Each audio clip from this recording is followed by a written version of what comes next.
Hola, soy Sebastián Segovia, este es el examen de actualidad internacional y en mi caso se han planteado dos preguntas en el marco de la firma del acuerdo entre Australia y Japón en términos de defensa para hacer frente a la influencia china. Entonces la primera pregunta que se despliega aquí es, además de su posición a China, ¿qué otros elementos en común tienen los dos países en cuestión? Partiendo por lo básico, hay ciertas características geográficas que hacen de estos dos países muy similares. En primer lugar, ambos países son una gran isla en medio del océano. Por lo tanto, desde esa definición que podría ser básica, pero que le va dando y configura ciertos procesos, configura condiciones climáticas, configura toda la idiosincrasia que se desenvuelve a través de países que son una isla. Países como Nueva Zelanda también, que está a 2 horas de Australia, también tienen la gente de esos países que se saben aislados de alguna manera, desarrollan idiosincrasias, procesos sociales que son bien similares. Por lo tanto, aquí podemos encontrar una primera similitud en términos geográficos, porque ambos son una gran isla en medio del océano. En segundo lugar, y ya metiéndonos en terrenos más políticos, obviamente estos dos países ostentan democracias liberales, ostentan sistemas políticos que son muy parecidos a lo que hay en Europa, muy parecido a lo que hay en Estados Unidos, donde hay elecciones libres, donde hay una democracia liberal, como lo mencioné anteriormente, donde hay autoridades electas, pertenecen a instituciones internacionales. Por lo tanto, son países que en términos políticos no son muy distintos de Estados Unidos y de Europa, ¿ya? Aquí podemos encontrar otra similitud, que en el contexto internacional de todos los sistemas sociales que hoy día hay, sí es una similitud.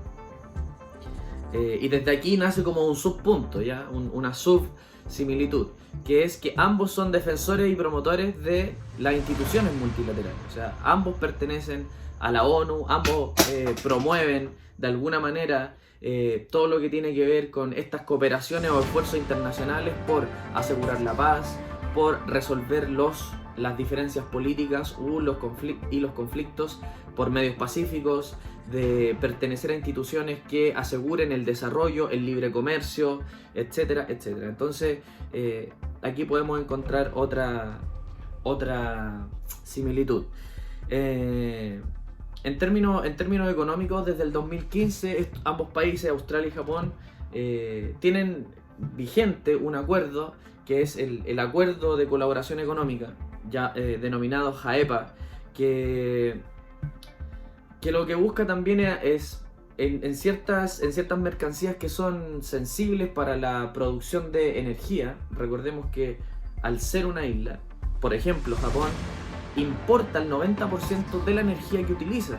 Entonces esto es un dato no menor. ¿Por qué? Porque el asegurar estas vías de intercambio comercial es sumamente crítico para estos países. Por lo tanto, el acuerdo que hay entre ambos, este acuerdo comercial, lo que busca también es, obviamente, asegurar esa producción de energía.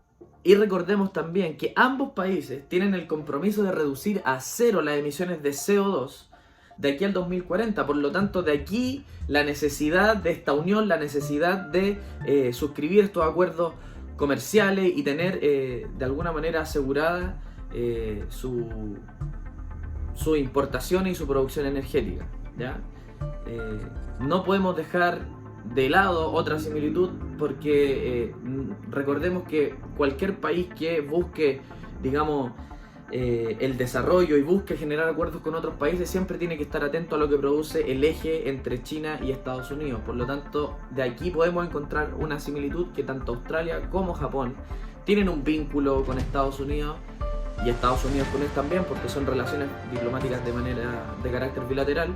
Entonces, este vínculo institucional, económico y en términos de seguridad también los une a Japón con Australia, este vínculo con la gran potencia que es Estados Unidos.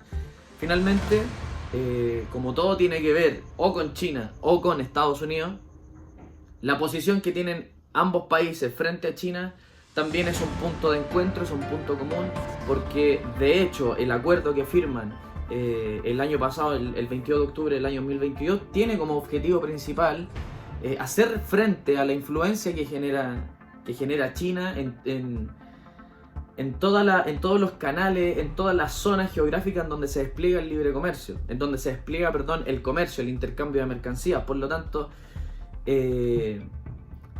y aquí hay que mencionar algo, o sea, China tiene muchos elementos para poder hacer presión, no solamente las acciones directas en contra de otro país, sino que puede utilizar la pata también comercial para de manera coercitiva anular las respuestas, las contestaciones, las críticas hacia su política regional, hacia su política local. Por lo tanto, es tan complejo todo esto que es un punto en común, este intento por mitigar la influencia china. Pasando a la pregunta 2, que el enunciado es ¿qué posición cree que Pasando a la pregunta 2, que se formula de la siguiente manera: ¿qué posición cree que tomaría India respecto de este acuerdo? Bueno, evidentemente la posición que tomaría India sería de apoyo a esta iniciativa, y esto es por un elemento muy esencial.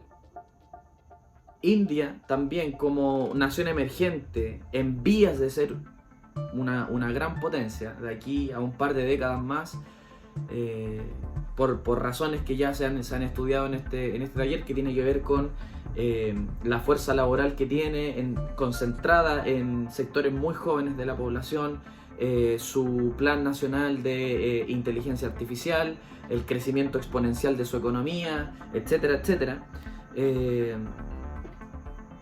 India también, dentro de su política exterior, está el objetivo de mitigar el impacto que tiene China y la influencia que tiene China a nivel global, digamos. Por lo tanto, si el acuerdo que tiene Australia y Japón también tiene eso como objetivo, evidentemente la posición de India sería de apoyo a esta iniciativa. ¿Por qué? Porque es un interés en términos de política internacional que une a estos países. Y recordemos que la posición que tiene India hoy día en ese continente es una posición estratégica, no solamente para Estados Unidos, sino que para todos los aliados de Estados Unidos también, y ahí cabe Japón y Australia. Por lo tanto, evidentemente y sin lugar a dudas, que la posición de India sería favorable y de apoyo a este acuerdo.